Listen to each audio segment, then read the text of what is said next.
Bueno, muy buenos días. Mi nombre es Iván Cordero, para los que no me conocen, y realmente es un privilegio estar aquí compartiendo con ustedes en esta mañana. Como hemos estado viendo, Semilla es una iglesia que le encanta la palabra de Dios y que siempre vamos a través de toda la palabra, versículo por versículo.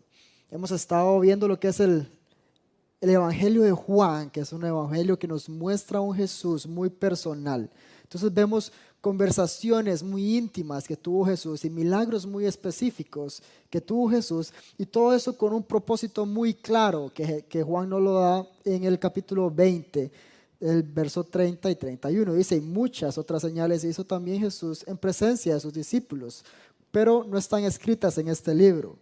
Pero estas se han escrito para que ustedes crean que Jesús es el Cristo, el Hijo de Dios, y para que al creer tengan vida en su nombre. ¿Qué les parece si oramos para poner este tiempo en las manos de Dios? Señor, gracias porque eres bueno, gracias porque un día más tu misericordia ha estado con nosotros y nos has permitido venir y estudiar tu palabra.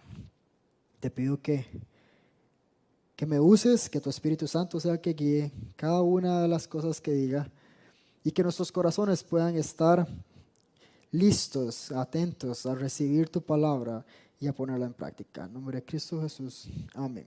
Entonces, como les decía, estamos viendo el libro de Juan, el Evangelio de Juan. Cuarto evangelio, súper bonito. De hecho, a lo largo hemos estado viendo, teniendo muy en mente que el propósito de este evangelio es ver a Jesús como Dios mismo, como Mesías.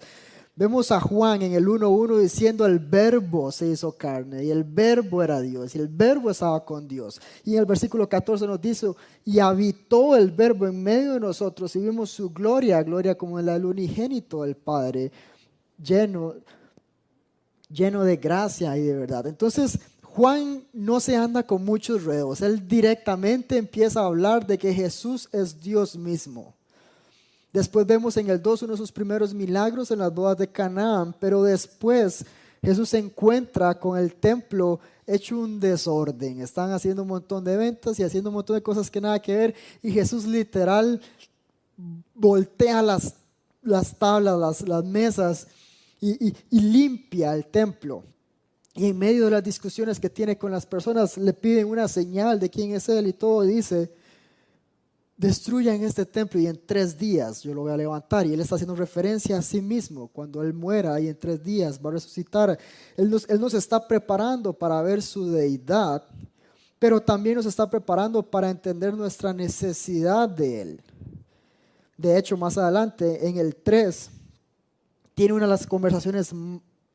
Hay 2 conversaciones muy particulares en el 3 y el 4. Esta es la primera con Nicodemo, en donde Jesús le dice muy claramente a una persona que conoce muchísimo de la ley. Él era un fariseo, y le dice: te aseguro que si no naces de nuevo no vas a ver el reino de los cielos. Y entra toda una discusión para entender qué significa esto, y es esa obra que hace el Espíritu Santo en nuestro corazón, donde nos lava, donde nos limpia, donde nos restaura, y empezamos una vida completamente nueva y diferente. Pero justamente Juan también hace el contraste en el versículo 19 del capítulo 3, diciendo que esta es la condenación, que la luz vino al mundo, pero los hombres amaron más las tinieblas que la luz, porque sus acciones eran malas. Después en el 4 vemos a la mujer del pozo, a la samaritana, donde Jesús se sienta con ella, le pide agua y le dice después: si supieras con quién estás hablando, vos pedirías agua, porque del agua que yo doy, el que toma el agua que yo doy nunca más va a tener sed, sino que se convertirá en una fuente de agua que brota para vida eterna. Luego, en otro momento, Él sana al hijo de un oficial, después sana a un paralítico. Entonces nos muestra su deidad una y otra vez. Y en el versículo 24 del capítulo 5 nos dice: el que oye mi palabra y cree en el que me envió tiene vida eterna y no viene a condenación, sino que él ha pasado de muerte a vida.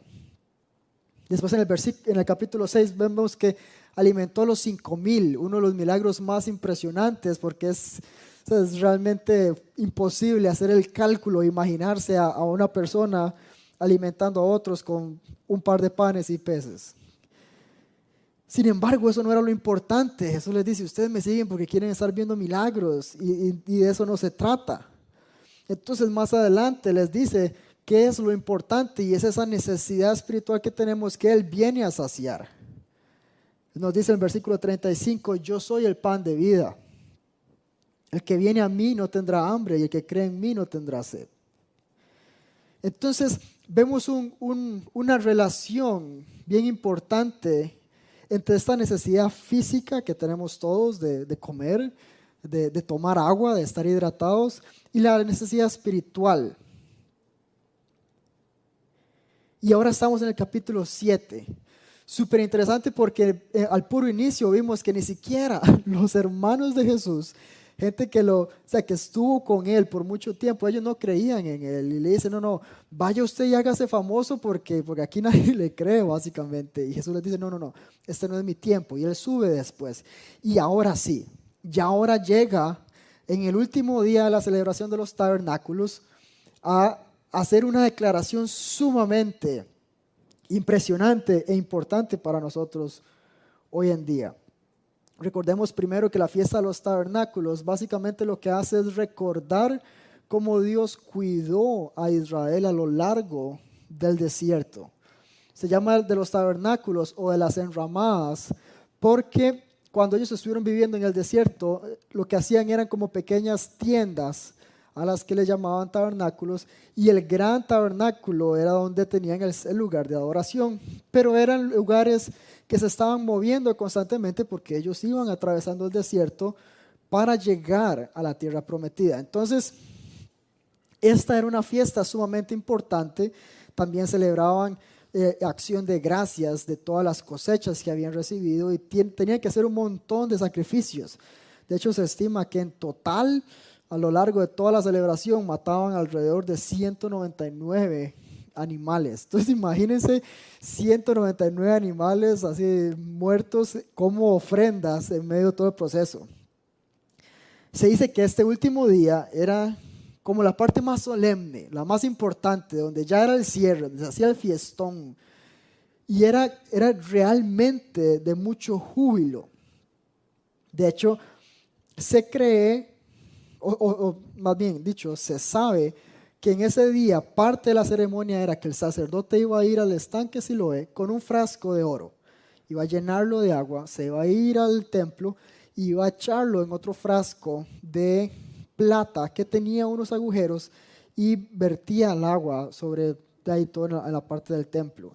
Y esto era como similando lo que Dios hizo en el desierto, que cuando Moisés golpea la piedra, sale agua y les da en un momento donde ellos están muriendo de sed. Entonces hay todo un proceso para celebrar la provisión de Dios, para celebrar lo que Dios ha hecho por ellos, su cuidado a través de toda la historia. Y en este momento, así donde están todos reunidos, Jesús se levanta y dice lo siguiente. Acompáñeme al versículo 37 de Juan 7. En el último día de la gran fiesta, puesto Jesús en pie, exclamó en voz alta: si alguien tiene sed, venga a mí y beba. El que cree en mí, como ha dicho la Escritura, de lo más profundo de su ser brotarán ríos de agua viva. Pero él decía esto del Espíritu, que los que habían creído en él habían de recibir, porque el Espíritu no había sido dado todavía, pues Jesús aún no había sido glorificado. Entonces imagínense ese cuadro, así todo el mundo reunido, todos celebrando. O sea, entiendo que había así como un montón de instrumentos y la gente adorando y celebrando, haciendo sacrificios y todo. O sea, era una gran fiesta realmente. Y Jesús en medio de esa gran fiesta, lo que es la traducción viviente dice que se levantó y gritó a la multitud: si alguno tiene sed, venga y beba. Y es que estamos sedientos, todos estamos sedientos. La Biblia, a lo largo de toda la Escritura, vemos esta relación de sed, de hambre como nuestra necesidad espiritual. De hecho, es bonito ver al salmista en el capítulo 42 de Salmos. Dice, como el ciervo anhela las corrientes de agua, así suspira por ti, oh Dios, el alma mía. Mi alma tiene sed de Dios y el Dios viviente. Entonces, es importante entender, lo primero que tenemos que entender hoy es que este ofrecimiento que hace Jesús es para todos nosotros, porque todos estamos sedientos de alguna u otra manera. Jesús nos ha ido preparando. A lo largo de Juan tenemos un montón de pasajes donde Él lo que hace es precisamente aludir a nuestra necesidad física. No por nada alimentó a 5,000, no por nada dijo que Él es el pan de vida, no por nada dijo que del agua que Él da nunca más vamos a tener sed. Y aquí Él lo vuelve a decir, el que tiene sed, venga y beba. Si tienes una necesidad, vení y sé saciado.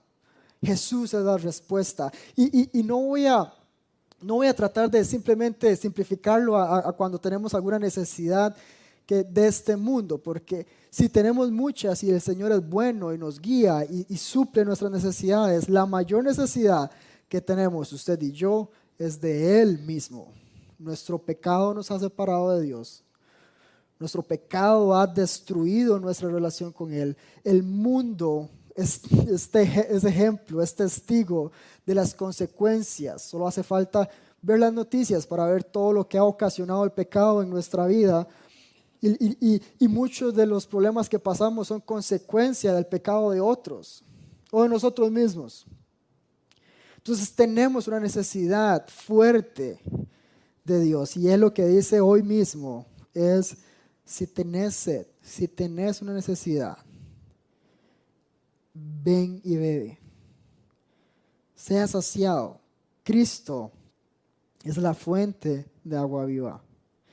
Y es bien interesante porque el mismo pasaje nos habla de que Jesús está diciendo esto como referencia al Espíritu Santo.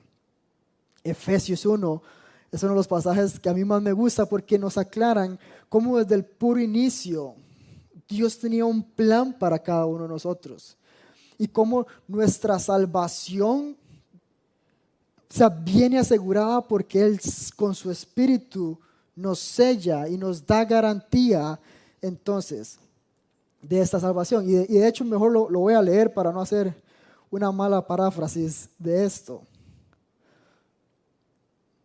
Vamos a ver, a partir del 11 de Efesios 1 dice, también en Él hemos obtenido herencia, habiendo sido predestinados según el propósito de aquel que obra todas las cosas conforme al consejo de su voluntad, a fin de que nosotros, que fuimos los primeros en esperar en Cristo, seamos para la alabanza de su gloria.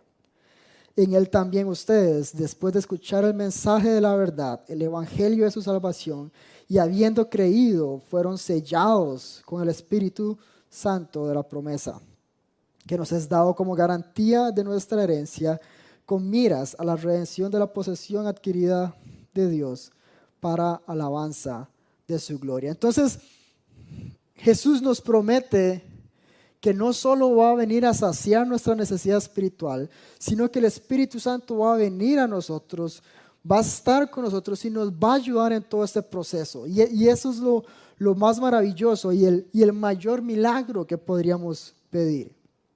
Esta necesidad espiritual viene a ser saciada gracias a Jesucristo. Dios mismo hecho carne viene entonces a pagar por nuestro pecado y a darnos la oportunidad de que nuestra relación con Dios, que fue destruida por el pecado, sea restaurada.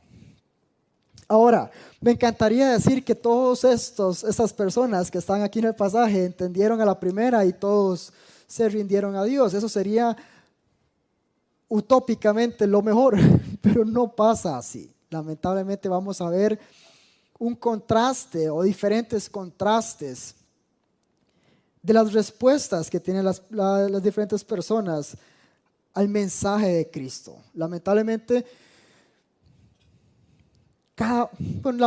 no, pero cada uno de ustedes tiene que elegir hoy mismo Jesús está acá diciendo, si tenés una necesidad, ven y sé saciado. Él es la respuesta. Y aquí hay demasiadas personas que nos pueden acompañar en este proceso de conocer más a Cristo. Y si usted tiene una necesidad en particular, hable, díganos. Pero no rechace a Jesús, no ponga diferentes prejuicios como un obstáculo para recibirlo. Y justamente lo que quiero que veamos ahora es las diferentes reacciones, los contrastes que vemos en cómo reaccionó la multitud y los fariseos ante la enseñanza de Jesús y algunos prejuicios que nos impiden acercarnos a Cristo. Entonces, ¿qué les parece si vamos de una vez al versículo 40 para ver el primero de esos prejuicios? Dice el versículo 40, entonces algunos de la multitud, cuando oyeron esas palabras, decían, verdaderamente este es el profeta. Otros decían, este es el Cristo. Pero, y aquí está el contraste, pero otros decían, ¿acaso el Cristo ha de venir de Galilea? ¿No ha dicho en la Escritura que el Cristo viene de la descendencia de David y de Belén, de donde era David? Así que surgió una división entre la multitud por causa de él, y algunos de ellos querían prender a Jesús, pero nadie le echó mano. Entonces, ¿cuál es el primero de los prejuicios que vemos justamente en este pasaje? Este primero, que es sumamente dañino para nosotros, es la verdad a medias. ¿Por qué la verdad a medias? Vemos que esas personas conocían las promesas. Ellos conocían las profecías del Mesías y todo. Sin embargo, ellos no se preocuparon por buscar la verdad. Todo lo que ellos están diciendo es cierto. Realmente los profetas dijeron que Jesús iba a nacer en Belén. De hecho, así rápidamente me voy a ir a Mateo 2. Cuando los reyes magos vienen a preguntarle a Herodes dónde está, él en realidad no sabía nada de lo que estaba sucediendo. Entonces, él les preguntó que a dónde había de nacer el Cristo. Y los reyes magos dicen, el versículo 5 del capítulo 2 de Mateo, dice, ellos dijeron, en Belén de Judea, porque así está escrito por el profeta, y tú, Belén, de la tierra de Judá, no eres la más pequeña entre los príncipes de Judá, porque de ti saldrá un guiador que apacentará a mi pueblo Israel. Entonces, la multitud lo que nos está mostrando acá es que ellos sabían que el profeta debía nacer en Belén. Ellos no eran ignorantes de todo este proceso. Sin embargo, no se preocuparon por buscar la verdad completa, porque si lo hubieran buscado, hubieran sabido que Jesús nació en Belén, pero que después habitó en Galilea. Entonces ellos toman simplemente la parte que conocen de Jesús para escudarse y rechazar a Jesús directamente. Ahora, eso es lo que estamos viendo en estas personas. Pero lo más importante es esto, ¿cómo lo hacemos hoy en día? Nosotros, ¿cómo podemos ver este prejuicio en nuestras vidas?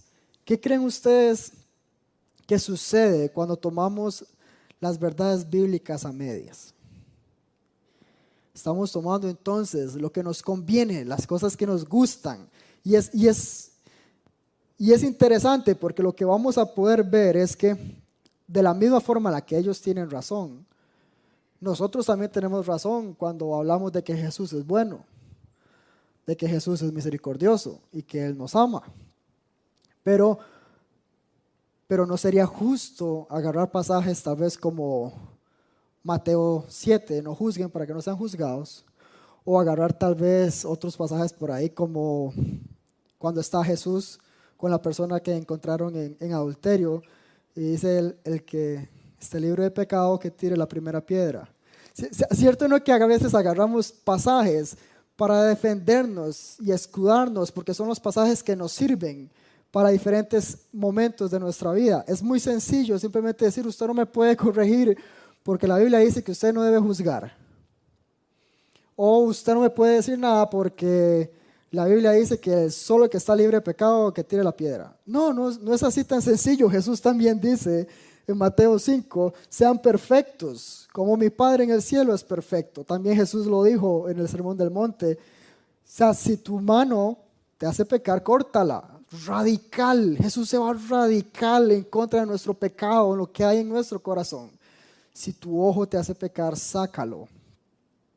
Entonces, o sea, no podemos tomar la Biblia y su palabra, el mensaje de Cristo, a medias, solo lo que nos conviene, solo lo que es bonito, solo lo que trae gracia y perdón y amor y todo así muy, muy bello.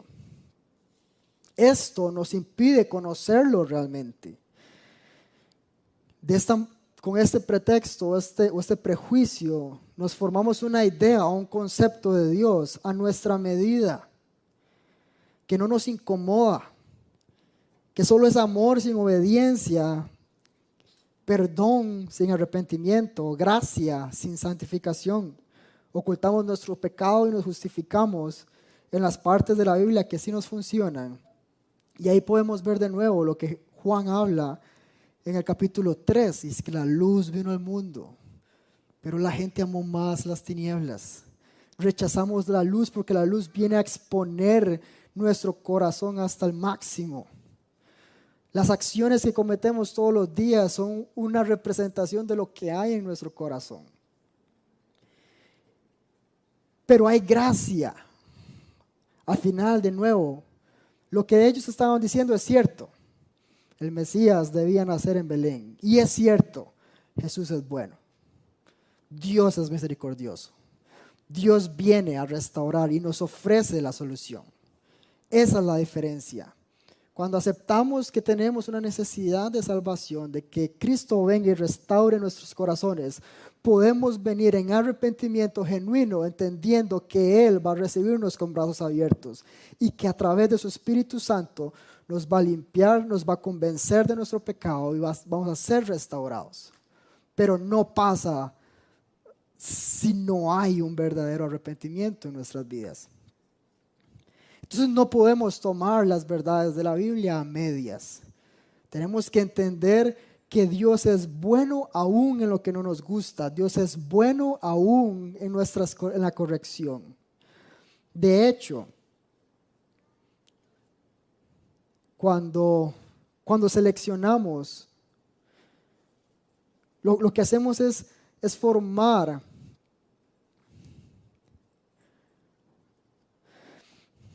O sea, cuando lo que hacemos es rechazar la parte que no nos gusta, lo que expone nuestro pecado y lo que nos corrige, lo que estamos haciendo en realidad es mostrar nuestra incredulidad y negamos la bondad de Dios en medio de la corrección y la santificación que Él hace en nuestras vidas. Y esto es muy peligroso porque puede significar que realmente no lo hemos conocido. Entonces, de nuevo, la oferta o la invitación de Jesús es hoy mismo: el que tiene sed, venga y beba. ¿Qué les parece si vamos al versículo 45 para ver entonces el segundo de los prejuicios que vemos como respuesta a las palabras de Jesús? Dice: entonces los guardias vinieron a los principales sacerdotes y fariseos y estos les dijeron: ¿por qué no lo trajeron?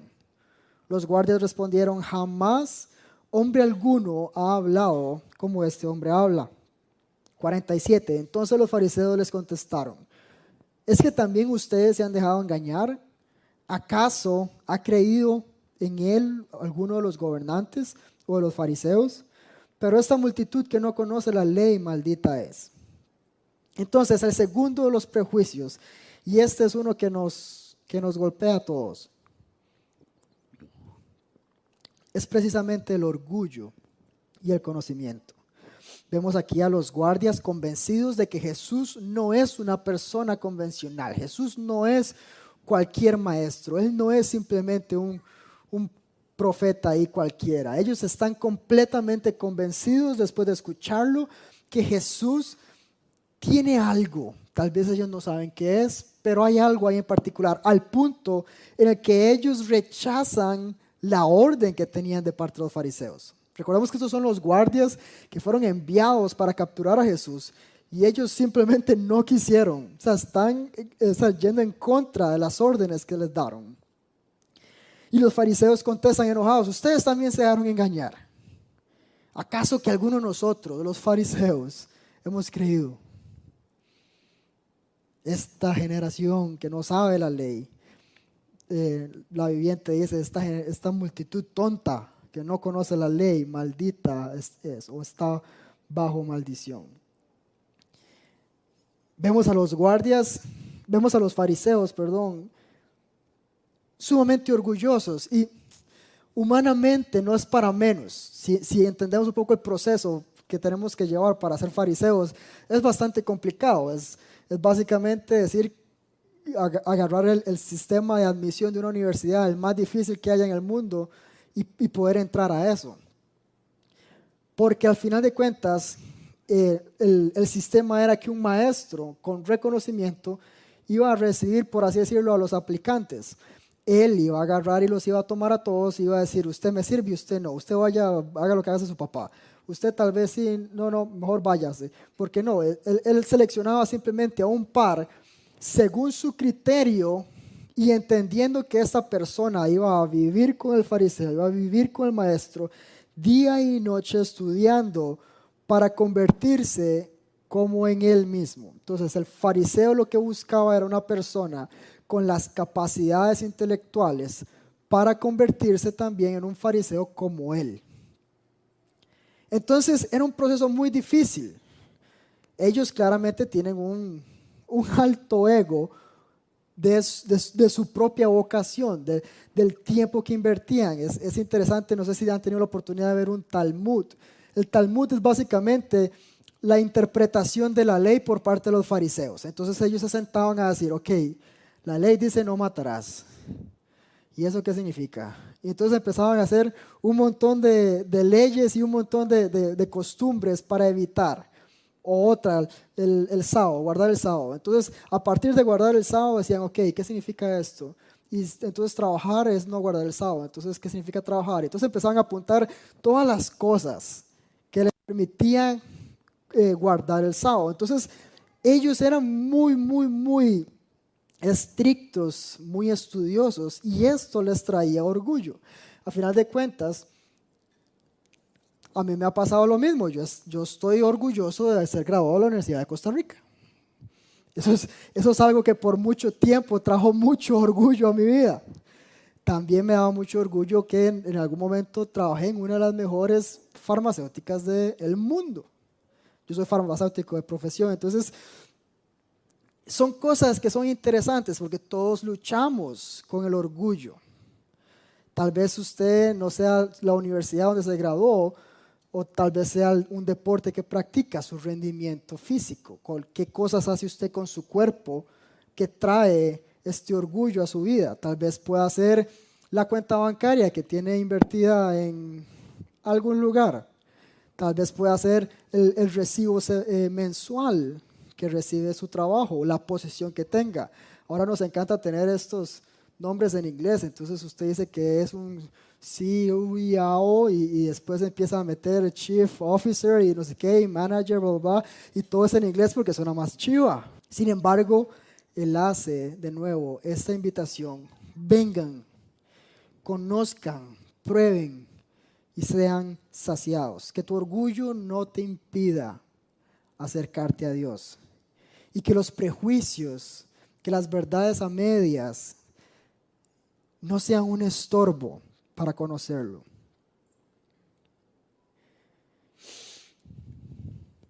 Ahora, ¿qué les parece si vamos al versículo 50 y cerramos el capítulo de hoy?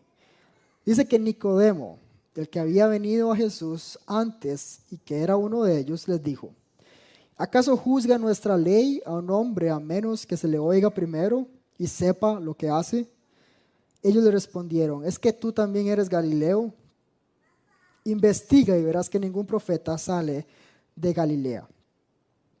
El tercero de los prejuicios es bien interesante, es despreciar a quien nos habla. La estrategia es muy sencilla. Si usted no puede contra el argumento, entonces ataque a la persona. A Nicodemo lo vimos en Juan 3. Él es uno de ellos, un fariseo. Él vino delante de Jesús y tuvo una conversación sumamente buena, sumamente rica. Y yo creería, viendo lo que sucede en la vida de Nicodemo, que él realmente conoció a Cristo. Aquí se presenta en contra de los fariseos, que en ese momento no era sencillo, usted era parte de ellos. Así que irse en contra de la multitud nunca ha sido fácil. Me imagino que ustedes o cuando los jóvenes lo vivimos, ya no tanto, pero lo vivimos mucho, cuando estamos, por ejemplo, en el colegio, universidad, en donde usted quiere ser aceptado. Y Dios libre irse en contra de los pares. Y como adultos nos pasa lo mismo, el grupo de amigos que tenemos, qué feo ir en contra del grupo que nos ha aceptado. Eso correría un riesgo de ser rechazado, de quedarme solo. Y Nicodemo se levanta y dice, no, suave un toque, la ley nuestra, y habla con un argumento fuerte de la ley, que ellos todos son maestros. Dice, la ley no rechaza a nadie, la ley no juzga a nadie hasta que se le escuche, hasta que se sepa qué es lo que hace. Y ellos claramente no tenían forma de contradecir lo que estaba diciendo Nicodemo, siendo uno de ellos y sabiendo lo que estaba hablando. Entonces, muy fácil. ¿Acaso tú eres también de Galilea? Usándolo como un término despectivo. Investiga y verás que ningún profeta sale de Galilea. De nuevo, el orgullo que tienen los fariseos les impide entonces ver la verdad, porque incluso los argumentos que usan no tienen sentido. Si vemos Jonás era uno de los profetas que salió de Galilea. Ellos tienen el registro completo, nosotros también lo tenemos. Y de hecho Jesús nos habla como es parte de nuestra naturaleza, para respetar la autoridad, es parte del pecado de nuestra vida, es algo que somos malísimos para recibir. Y entendiendo que este proceso de disciplina debe ser en amor, con la meta de restaurar la vida de esa persona. Cuando lo rechazamos a Dios mismo. Y para eso es la iglesia, para acuerparnos, para que vayamos juntos, creciendo, superando los diferentes pecados. O sea, no puede ser que hoy estés lidiando con los mismos problemas de hace 2 años. No es posible. El Espíritu Santo en nuestra vida viene a convencernos de pecado y viene a darnos las fuerzas para ir cambiando poco a poco, ir avanzando a la estatura del varón perfecto que es Cristo. Y de nuevo Jesús lo dijo, sean santos, busquen ser santos. El Sermón del Monte, nosotros lo estuvimos estudiando en jóvenes, es súper bonito porque nos muestra qué significa ser cristianos. Lo radical que es Jesús en contra del pecado y cómo nosotros debemos ser radicales también. Entonces, no se vale buscar solo lo que nos conviene en la Biblia. No se vale que nuestro orgullo impida que Cristo venga a trabajar en nuestro corazón. Y no se vale atacar a las personas que con amor vienen a corregirnos. De eso no se trata. Esos 3 prejuicios están impidiendo, George, si gusta me acompaña. Esos 3 prejuicios están impidiendo que conozcamos a Cristo y que vengamos delante de Él. Es importantísimo que podamos recuperar esta humildad que viene a darnos Jesús por medio de su Espíritu Santo para que lo conozcamos cada día más. Yo sé que hay momentos en los que es difícil y van a haber cosas que no nos van a gustar. Pero tenemos que creerle a Dios, tenemos que creerle que Él es bueno y que en medio de la dificultad, todo lo que Él está haciendo es para nuestro bien. Recordemos Romanos 8:28, o sea, todas las cosas, todas las cosas, buenas y malas, sirven para el bien de aquellos que han sido llamados de acuerdo a su propósito, a todos los que lo aman. Su Espíritu Santo viene a hacer esta esta guía, esta fuerza, este acompañante, este Dios mismo en nosotros que nos permite buscarlo cada vez más. Jesús al inicio decía, el que toma agua de mí, de su corazón brotarán ríos de agua viva. Es muy posible que sea relacionado con Isaías 12, que dice lo siguiente: en aquel día dirás, te doy gracias, oh Señor, porque aunque estabas enojado conmigo, tu ira se ha apartado y me has consolado. Dios es mi salvación, confiaré y no temeré, porque mi fortaleza y mi canción es el Señor Dios. Él ha sido mi salvación. Con gozo sacarás agua de los manantiales de la salvación. Y en aquel día dirás, den gracias al Señor, invoquen su nombre, hagan conocer entre los pueblos sus obras, hagan recordar que su nombre es exaltado, canten alabanzas al Señor, porque ha hecho cosas maravillosas. Sea conocido esto por toda la tierra. Clama y grita de júbilo, habitante de Sión, porque grande es en medio de ti el Santo de Israel. ¿Qué les parece si pensamos un momento nada más, si meditamos en lo que hemos estado estudiando y elegimos un bando? Hay gente que sedienta se quedó con la sed, que rechazó la oferta de Jesús de venir, tomar y ser saciados. Pero ¿qué les parece si podemos hoy poner de lado nuestros prejuicios y recibir lo que Cristo tiene para nosotros, esa saciedad que solo Él nos puede dar? ¿Qué les parece si meditamos cómo está nuestro corazón? Si hay algo que está impidiendo que yo me acerque entonces a Jesús. ¿Y qué les parece si adoramos mientras meditamos en estas cosas?